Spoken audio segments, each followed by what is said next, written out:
അവിടെ ഒരു പ്രതിഷേധം ഉണ്ടായിരുന്നു, ശക്തമായ പ്രതിഷേധം തന്നെ ഉണ്ടായിരുന്നു. സ്വാഭാവികമായിട്ട് ഇത്ര വലിയ ജനക്കൂട്ടം പ്രതിഷേധിക്കാൻ വേണ്ടി നിൽക്കുന്ന സാഹചര്യത്തിൽ അതിന് ഒരു ശാന്തത ഉണ്ടായ ശേഷം ഇ ഡി ഉദ്യോഗസ്ഥന്മാർ ഇറങ്ങണമായിരുന്നു. ഞങ്ങളെല്ലാം അത് ഒഴിവാക്കുന്നതിന് വേണ്ടിയുള്ള ഒരു പരിശ്രമം നടത്തിക്കൊണ്ടിരിക്കുകയായിരുന്നു. ഇപ്പോൾ എൻ്റെ നേതൃത്വത്തിൽ തന്നെ പ്രകടനം അവിടെ ഉണ്ടായിരുന്ന പ്രവർത്തകരെ വിളിച്ചുകൊണ്ട് രക്തസാക്ഷി മണ്ഡപത്തിനോടത്തേക്ക് പോകുന്ന സാഹചര്യം ഉണ്ടായിരുന്നു.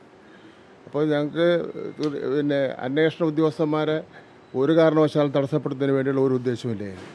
അവരെ അവിടുത്തെ അന്തരീക്ഷം എന്താണെന്ന് നോക്കിക്കൊണ്ട് അവരെ ഇ ഡി ഉദ്യോഗസ്ഥന്മാരെ പുറത്തിറക്കേണ്ടതിൻ്റെ ഉത്തരവാദിത്തം വഹിക്കേണ്ടത് പോലീസാണ്. അത് ഒറ്റപ്പെട്ട സംഭവമായിട്ട് മാത്രമേ കാണാൻ വേണ്ടി പറ്റുള്ളൂ. അതിനുശേഷം പാർട്ടി ഓഫീസിൽ പോലീസ് പിന്നെ പാർട്ടി ഓഫീസ് റെയ്ഡ് ചെയ്യാൻ വേണ്ടി ശ്രമിച്ചു. സാധാരണഗതിയിൽ രാഷ്ട്രീയ പാർട്ടികളുടെ ഓഫീസ് പോലീസ് റെയ്ഡ് ചെയ്യാറില്ല.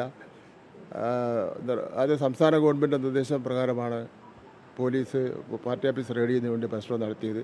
പക്ഷെ ഒരു കാര്യം നമ്മൾ പറയാം, പാർട്ടി ഓഫീസ് കയറി റെയ്ഡ് ചെയ്തും നിരപരാധികളെ കള്ളക്കേസിൽ കുടുക്കിയും CPM-നെ തകർക്കാൻ വേണ്ടി നോക്കിയാൽ അത് ഒരു കാരണവശാലും വകവെച്ചു കൊടുക്കുന്ന പ്രശ്നമേ ഇല്ല എന്നുള്ള കാര്യം സൂചിപ്പിക്കുക.